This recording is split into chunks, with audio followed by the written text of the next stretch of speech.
Kita harus ingat bahwa kekuasaan itu adalah milik rakyat. Kedaulatan itu adalah kedaulatan rakyat. Kita berkuasa seizin rakyat.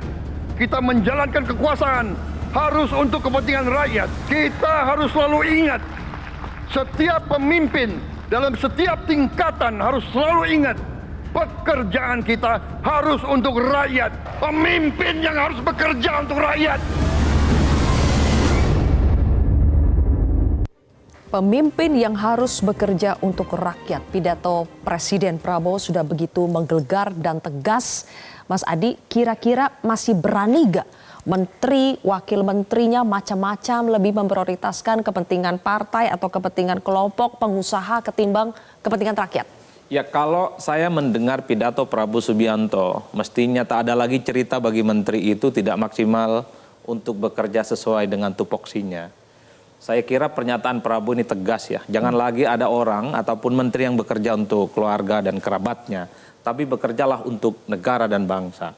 Saya senang mendengar pernyataan ini karena saya kira ke depan kalau kita melihat postur kabinet dan pemerintahan Prabowo 5 tahun ke depan, saya termasuk yang sebenarnya optimis bahwa semua persoalan-persoalan kebangsaan ini akan selesai. Faktornya 3, Silvi. Pertama, kita itu punya presiden yang cukup powerful, ketua umum partai, ningrat politik, dan pergaulan internasionalnya luar biasa. Itu nggak bisa dibantah.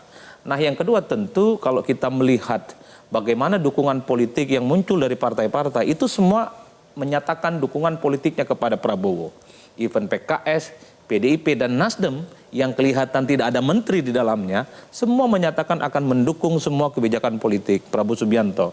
Agak berbeda dengan Jokowi waktu 2014, muncul resistensi dari parlemen, setahun setengah nyaris tidak bisa berbuat apa-apa. Per hari ini, hari pertama dan seterusnya, Prabowo didukung total, termasuk oleh partai-partai yang kalah.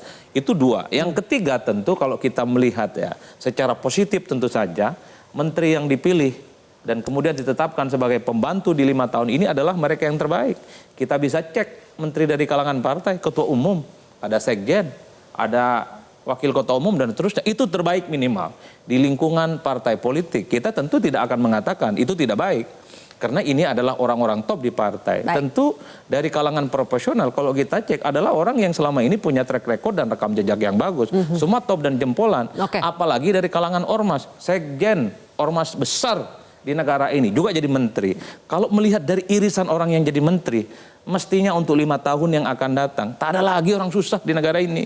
Ketahanan pangan itu pasti bisa terwujud kok. Amin. Tak ada lagi misalnya krisis tentang energi, tak ada lagi orang menderita, tak ada lagi orang teriak-teriak misalnya soal bagaimana biaya pendidikan dan kesehatan itu mahal. Nah, itu yang kita tunggu sebenarnya sih. Kalau semuanya bekerja dengan baik. Makanya kan sebahagian publik kan melihat ini semacam pidato deklaratif ya, bahwa kepentingan rakyat, kepentingan bangsa, kepentingan negara harus didahulukan daripada kepentingan pribadi, kelompok, golongan dan lain sebagainya.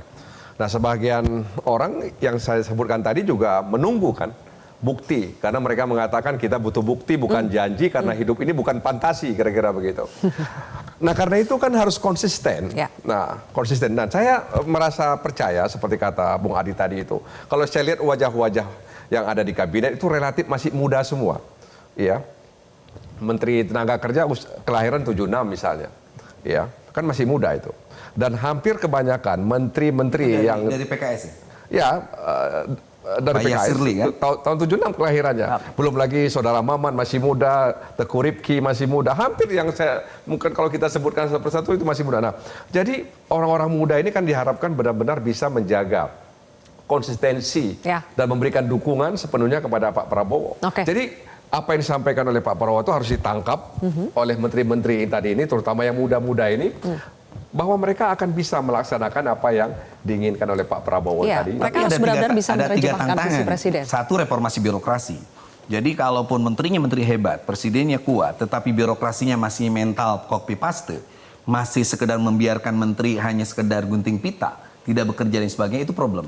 Yang kedua, validasi data. Data-data kemiskinan kita, data-data penerima BLT dan sebagainya, itu harus betul-betul terverifikasi dengan baik. Baru yang terakhir adalah koordinasi. Dan ini yang kita harapkan dari pemerintahan Pak Prabowo ini, itu betul-betul 3 hal ini. Karena itu akan jadi persoalan siapapun yang berkuasa.